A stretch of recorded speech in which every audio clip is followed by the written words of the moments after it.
हड़प्पा सभ्यता के लोगों का जनजीवन, रहन सहन, कृषि, उद्योग धंधे। उसके बाद आते हैं जो उसका अगला स्थल खुदाई में प्राप्त हुआ, मोहनजोदड़ो।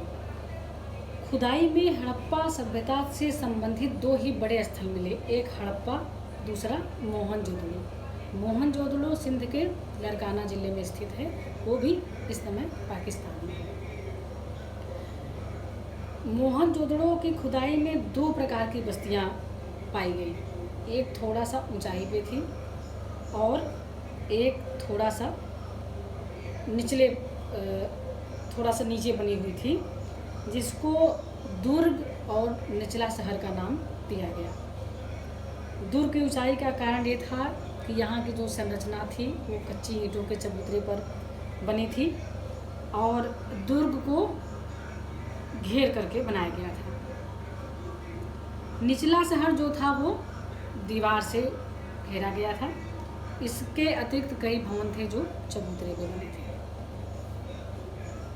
अब आते हैं कि मोहनजोदड़ो में क्या क्या प्राप्त हुआ।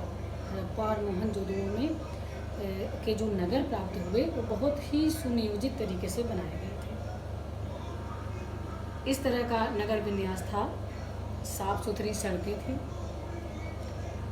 जो एक दूसरे को संपूर्ण पर काटती थी। संपूर्ण मतलब है कि अगर इधर वाली सड़क की जो लंबाई चौड़ाई है उतनी ही चौड़ाई सामने वाली सड़क की होनी चाहिए। जब दोनों सड़कें आके आपस में मिल जाती हैं तो समकोण तभी बनेगा जब दोनों की चौड़ाई एक बराबर होगी।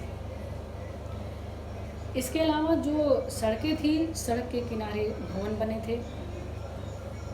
भवनों के बाहर पक्की नालियाँ बनी हुई थी जो घरों की जो पानी होता था वो पानी की निकासी के लिए, और सारा पानी जा कर के नगर के बाहर मुख्य नाले में मिलता था।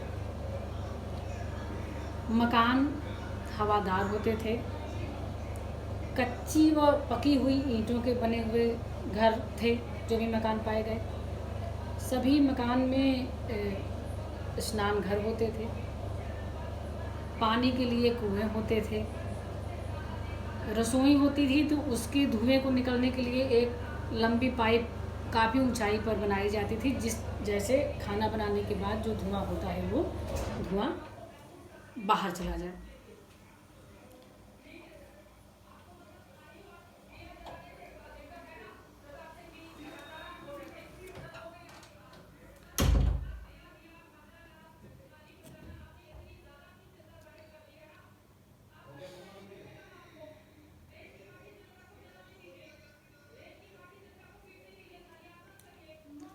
कूड़े के लिए भी बाहर कूड़ेदान रखा रहता था और उन सारा जो भी कूड़ा है इकट्ठा होता था वो नगर के बाहर जाके मुख्य कूड़ेदान में डाल के नष्ट किया जाता था।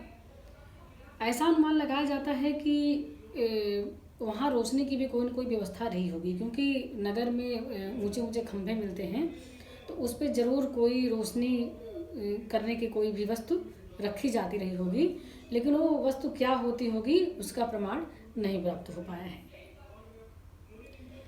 इसके अलावा मोहनजोदड़ो की खुदाई में दो चीज़ें और पाई गई हैं, एक विशाल स्नानागार और एक अन्नागार पाया गया है। अन्नागार मट्टी का बना बहुत बड़ा सा बर्तन की तरह होता था। इससे ये अनुमान लगाते हैं कि उस समय अनाज काफ़ी मात्रा में पैदा होता रहा होगा, इसलिए उसको संरक्षित करने के लिए यह अन्नागार बनाया गया है। और अन्नागार एक नहीं दो तीन प्राप्त हुए हैं। इसका मतलब वहाँ एक से अधिक फसल रखी जाती रही होगी, इसलिए वो बनाए गए हैं। जो मोहनजोदड़ो का विशाल स्नानागार मिला है वो एक आयताकार जलाशय है जो बीच में बनाया गया है। उसके चारों तरफ गलियारे हैं और उसमें उतरने के लिए सीढ़ियाँ बनी हुई हैं, सीढ़ियाँ पक्की हैं। ऐसा अनुमान लगाया जाता है कि यहाँ ज़रूर कोई धर्म सभा आयोजित होती रही होगी, जिसके लिए बहुत सारे लोग इकट्ठा होते रहे होंगे और वो इस जलाशय का प्रयोग करते रहे होंगे। उन स्नानागार के किनारे किनारे पक्के कमरे बने थे, जहाँ नहाने के बाद वो जाके उस कमरों को हमाम या स्नान घर के रूप में प्रयोग करते रहे होंगे, ऐसा अनुमान लगाया जाता है।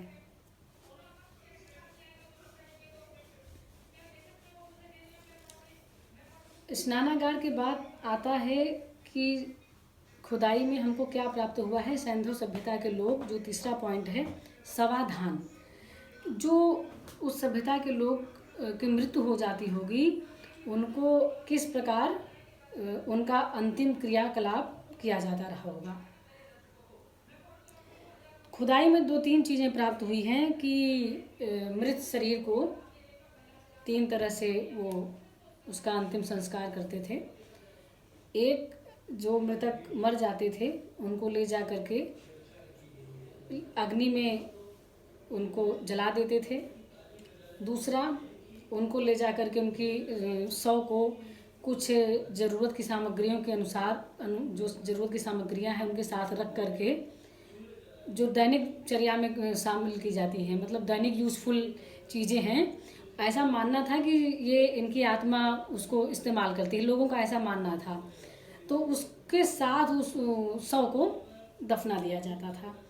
और तीसरा प्रकार ये था कि शव को, मतलब जो मनुष्य की डेड बॉडी है उसको ले जाके जंगलों में छोड़ देते थे। उनका ये सोचना था कि मरने के बाद इसको जंगली जानवर या पशु पक्षी खा जाएंगे, तो इस प्रकार इसकी जो मृत शरीर है मरने के बाद भी किसी के काम में आ जाएगी। तो ये 3 प्रकार से उनका समाधान या सौदाह करने का तरीका था।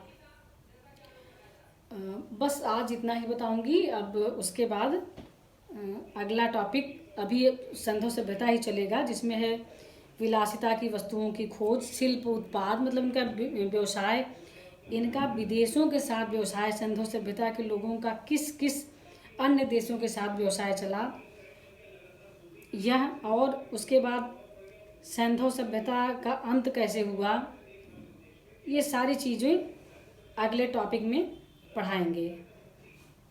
ठीक है, ओके, थैंक यू।